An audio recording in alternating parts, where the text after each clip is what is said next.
السلام عليكم ورحمة الله وبركاته. النهاردة هنعمل معانا وصفة جديدة، وصفة حلوة إن شاء الله. هنعمل معانا النهاردة الفراخ بالتتبيلة الخضار، فراخ مشوية بالخضار.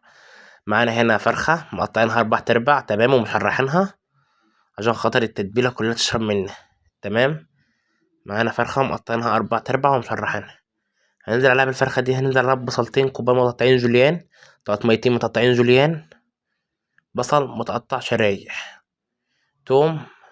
هننزل بالبصل كده الأول، تمام، وبعدين هننزل بالطماطم، تمام، وبعدين راح ننزل بالفلفل. ومعانا فلفل وليمون وتوم، فلفل ومتقطع ليمون شرايح، ومعانا توم متقطع ناعم ناعم، فلفل وتوم وليمون، تمام. ومعانا هنا البهارات بتاعتنا، معانا بهارات فراخ، ومعانا ملح وفلفل اسود 7 بهارات، ومعانا شطة.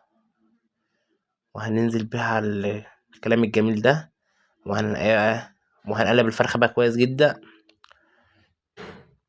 الفرخة بقى هنقلبها كويس جدا جدا، انا قلبتها تبلتها كده، وغطيتها وسبتها لله في حوالي 3 ساعات في التلاجة، وطلعتها بقى اشتغل فيها.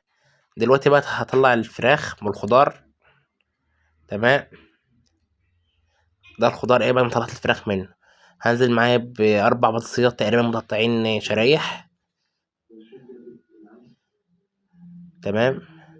واحط شوية ملح، شوية ملح بس عشان خاطر البطاطس. وهروح اقلب بقى الكلام الجميل ده كله في بعضه، ومعلقة صلصة كده حلوة برضو معانا، بالظبط كده.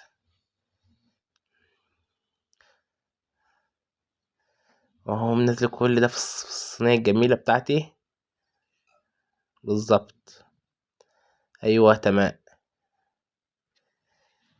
واقوم بقى حاطط الفراخ على الوش، الفراخ اللي هي 4 أرباع حاطة على الوش. فراخ مشوية وبالخضار وسهلة وبسيطة جدا، وتطعيماتها إن شاء الله تكون أحسن وجميلة، تمام، بالظبط كده.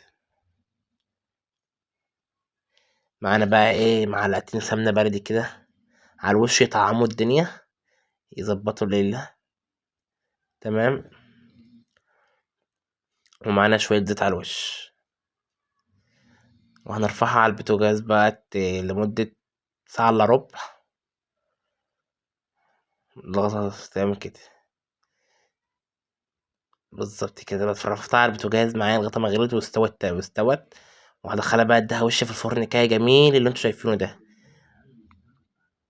وتسلم ايدكم على كل حاجة تعملوها، وإن شاء الله أشوفكم في وصفة جديدة، في حلقة جديدة. السلام عليكم ورحمة الله وبركاته.